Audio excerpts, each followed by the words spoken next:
In the heart of water, where the rivers sing and the forest whisper secrets, a child of beauty and destiny was born, Zuri. Her skin glowed like the morning sun, her spirit as pure as the first rain. But as her beauty blossomed, so did envy in the heart of a queen consumed by jealousy. Betrayed, haunted, and left to the mercy of the wild, Zuri's journey led her to a band of noble hunters, a hidden home, and a love story written by fate itself.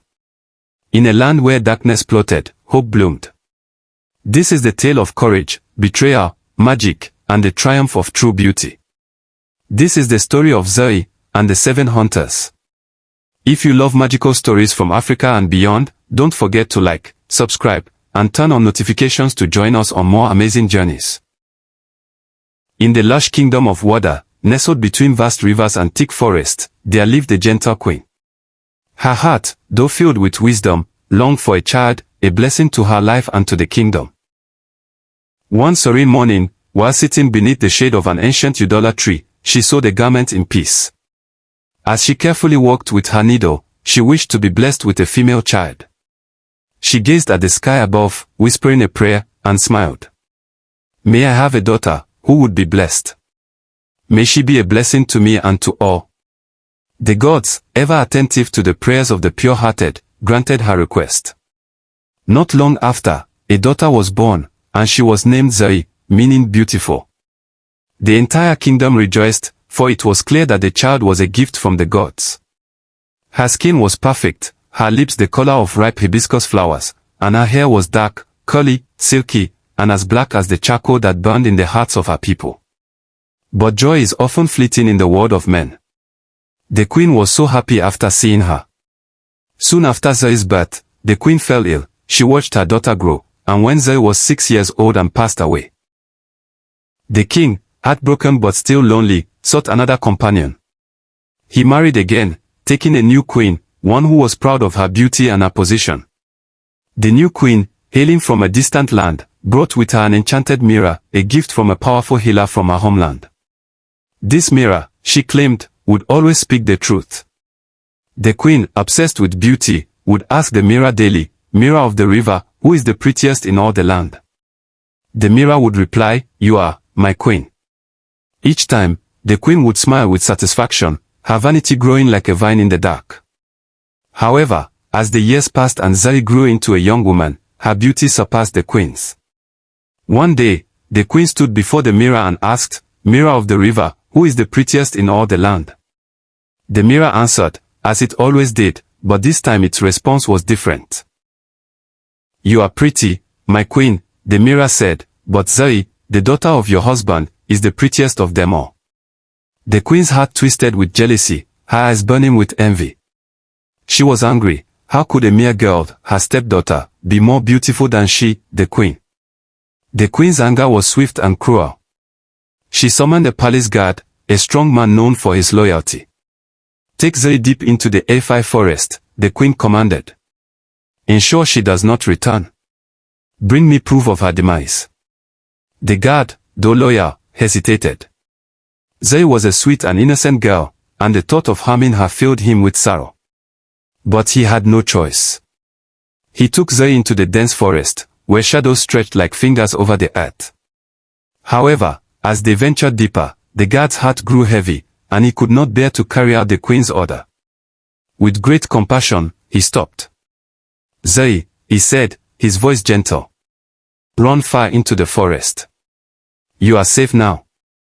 I cannot harm you. Go, and never return." Zuri, her eyes wide with confusion and fear, fled into the depths of the forest. The guard, heartbroken, hunted a small animal and presented its heart to the queen, telling her that it was Zuri's. She accepted the offering, her anger momentarily satisfied. Meanwhile, Zuri wandered through the dense forest, her feet sore, her heart heavy with grief. She had no idea what was happening, but she knew her life had changed forever. The forest was dark and unwelcoming, the air thick with mist.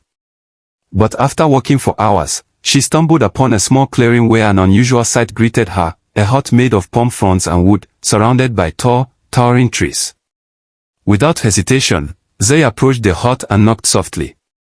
The door opened to reveal 7 hunters, men as strong as lions but with kind eyes and gentle smiles.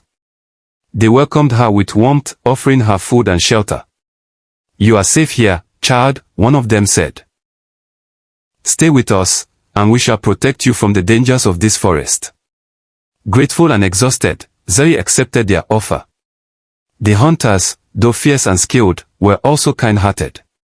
They taught her how to cook and care for their humble home. In return, Zuri brought joy into their lives with her laughter, songs, and kind spirit. Each night, they would sit by the fire, exchanging stories and dreams of the future. But far away, in the palace, the queen consulted her mirror once more.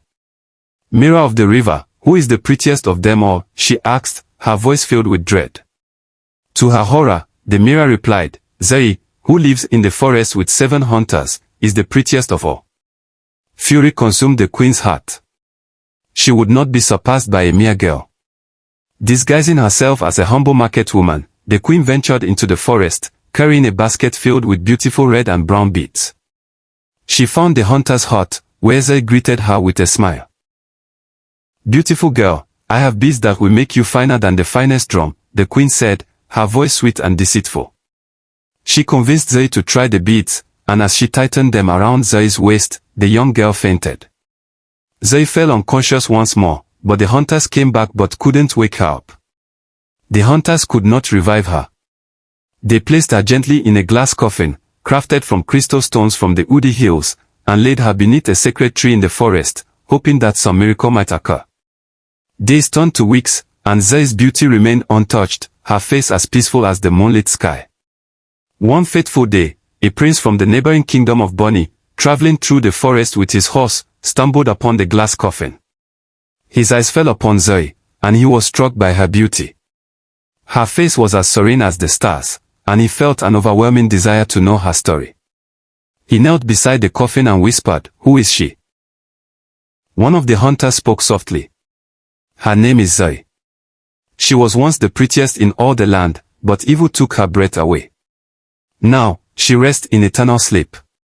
The prince, moved by her beauty and her story, knew he had to do something. They gently moved her out of the coffin, to a wooden bed. He kissed Zuri on the lips, and as his lips met hers, a miracle happened. Zuri's eyes fluttered open, and she took a deep breath, her heart returning to her. The prince helped her to her feet, and she smiled, grateful to be alive. "Who are you?" Zuri asked, still dazed but filled with wonder. "I am Prince Olumide of Bonny," the prince replied. "I could not leave you in this state. You are too beautiful, too precious, to be lost to the world." The hunters, overjoyed at Zuri's revival, allowed the prince to take her back to his kingdom, where they were married in a grand ceremony. The people of Bonny celebrated, and word of Zuri's return spread across the land.